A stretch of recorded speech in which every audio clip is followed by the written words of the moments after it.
Hi, Aries. It's Sarah from Divinely You. Thank you so much for tuning in. Um, I hesitate to really call this a horoscope because it's really more like a overview of this Mars and Gemini transit. And because Mars is going to be here for a long time. And so I wanted to just dive in with the sun signs and like give each sun sign kind of an idea of what this looks like for your sun sign. Now, of course, this is not particular to your chart, it's particular to your sun sign. So therefore, if you would like an individual reading with me, go ahead and contact me for that. And I'm going to talk about Mars and Gemini for you, and also some of the other transits we're going to be experiencing throughout this Mars and Gemini transit. Now, Mars moved into Gemini in August, about August 20th, depending on your time zone. For my time zone, it was August 20th. And it's going to be here until March 22nd of 2023. So that's 7 months. That's a long time for Mars. Mars is normally, in and out of a sign in a month, month and a half, maybe 2 months. But what's happening is already, and it's September 7th when I'm recording this, already Mars is slowing down. Already Mars is getting ready. It's preparing itself to go, going to go right the end of October. In fact, Halloween, October 31st. And it's going to be retrograde for quite a bit, and then it'll go direct, and then it will finally emerge and come out of Gemini. And so I really wanted to just take some time and kind of talk everybody through how this particular transit will affect your sign. And so for you, Aries, this Mars and Gemini is in your third house. And what that means is your third house rules your mind, perhaps your mental state. It rules the twins too. It rules siblings. It's going to rule like short-term memory and things like that. And so, and Mars is actually your ruling planet, like, right, Aries, Aries is Mars. And so, and I'd invite you, because of what we've experienced in Gemini in the last few years. We had the North Node in Gemini just recently, because right now it's in Taurus and the nodes move backwards through the zodiac. And so we had the North Node, meaning we had eclipses. So around May or June of 2021, we had eclipses in Gemini. And so think back to May, June of 2021 and what was going on with you during that time. Check your phone, look back at your pictures, maybe your social media, maybe your journal, and kind of take a look at what you were thinking about or envisioning at that time, because Mars is an activator, kind of comes in and sort of activates everything, right? And it kind of acts like a cleanup, like, okay, things may have broken down for you during the eclipses and during other activity in Gemini, and now Mars is going to come along and kind of sweep it up, but kind of activate it.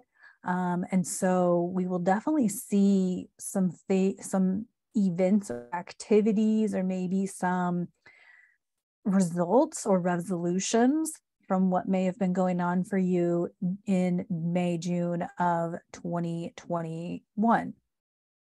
Now, in addition to this Mars in Gemini transit, of course, because it's 7 months, right? And we're in some really thick astrology right now. We're in some really thick situations, right? We have lots of planets currently in retrograde. Mercury is going to join the pack this weekend, leaving Venus being the only direct planet. And so Mercury, who is the ruler of Gemini, the mind, mental, short-term memory, things like that. And so we're definitely going to see some heightened mental instability. And We're also going to have another Saturn-Uranus square towards the end of September. And with last time we had Saturn-Uranus squares was when we were in the thick of, lockdowns and restriction and things like that. So that's going to be coming up again during this. We're also going to have, no, we're not done. We're going to have Pluto come direct. I think that is October 8th, I want to say. October 8th, Pluto is going to come direct. So there'll be an energetic shift there with Pluto coming direct, Pluto being the planet of death and rebirth.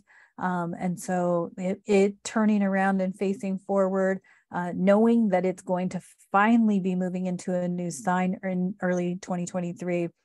So there's probably, I really feel like there's going to be a major energetic shift as Pluto comes direct.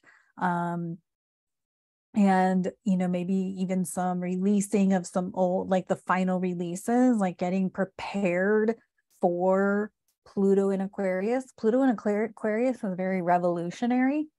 And so we have that kind of energy to look forward to in 2023.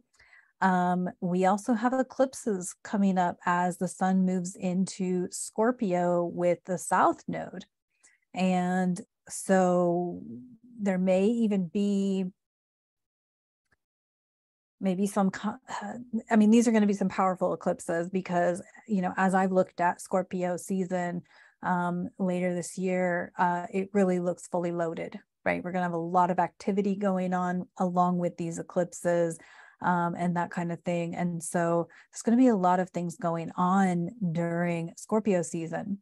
And of course, we'll have planets go direct. We'll have Saturn go direct. I believe that's on, I looked at it yesterday and I totally blanked. It's late October, early November that it goes direct. And then Uranus will go direct, and Uranus is in Taurus in your 12th house, which is spirituality, connecting to the divine or connecting to God, however you look at that. So we'll have Uranus go direct in January. And then, of course, Mars will come out of retrograde. God probably looked at that date. And then as we get into March, we will finally see Mars leave Gemini and move into Cancer. And then Pluto will move into Aquarius on March 23rd of 2023. So I'm kind of jumping all over the map. And all of this to say that we have this transit happening. Mars, like I said, it's ruled by your sign. It's ruled by Aries. And so we've got that fiery Mars, masculine Mars. It's going to be active with Venus. So there's going to be a lot of like masculine, feminine, could be conflict, doesn't have to be conflict, could be unity, could be, coming together, masculine and feminine, men and women working together to, not just men, masculine and feminine is energy. We all have masculine and feminine energy. So it could be finding that balance of masculine and feminine energy within yourself. Could be divine unions between masculine and feminines. Could be the divine union of the collective coming together as masculine and feminines to, to support each other in creating this new, creating things and going into a new direction or an innovative direction. With Pluto going direct, Capricorn heading towards Aquarius. This is innovation, right? So this Mars and Venus are going to square in mid-September. And so we could see lots of dynamic energy around masculine and feminine. In fact, we will see lots of dynamic energy. You're also going to notice that these transits are going to build up, right? So I'm already seeing and hearing people that are kind of going through some mental discomfort and, really feeling the overwhelm. And so lots of energy going on. And so this going on in your third house, like I said, third house is Gemini. Gemini is the twins. It's mental. It's the mind. It's siblings. It's short-term memory. It's thinking, right? And really maybe even having a good grasp on not trusting yourself, not trusting everything you think, right? We don't have to believe everything that we think about, right? We get to be our higher selves and step into our spiritual selves and really, take control of our mind. Our mind is our ego. And so lots of things going on for you there, Aries. And so I really just wanted to take some time and walk you through what this looks like. And what's going to be going on. There's obviously going to be lots of other things in the middle. We'll have new and full moons. And the sun's going to move through its regular course of signs and things like that. So lots of things going on. Saturn's going to be getting prepared to move into Pisces mid next year, mid 2023. And that could be really interesting. Could be very dynamic. So lots of things, 2023, I don't know, but just talking myself through this, talking to you through this, I'm kind of getting some downloads about what may be coming for 2023. And so maybe I'm going to have to stop and take some notes. But anyway, so I definitely recommend journaling. I definitely recommend staying connected to the earth, because this energy can really upset your mental state. It could upset your balance, your system, there, set your nervous system, and create anxiety. And we don't want that. We want to stay grounded. We want to stay connected, and all of the things. And so I do have some stones for you to work with. We want to work with the root chakra, because we really want to pull ourselves rooted into the earth, right? You can use hematite is a good one. I don't have one of those, but hematite, which is it is a Mars stone. So hematite is a good one. I have a red jasper that I work with. And so, but definitely if you can get a hold of hematite, because it is more of a Mars stone. However, any red, most of the reds, all of the red stones are gonna help you with your root chakra.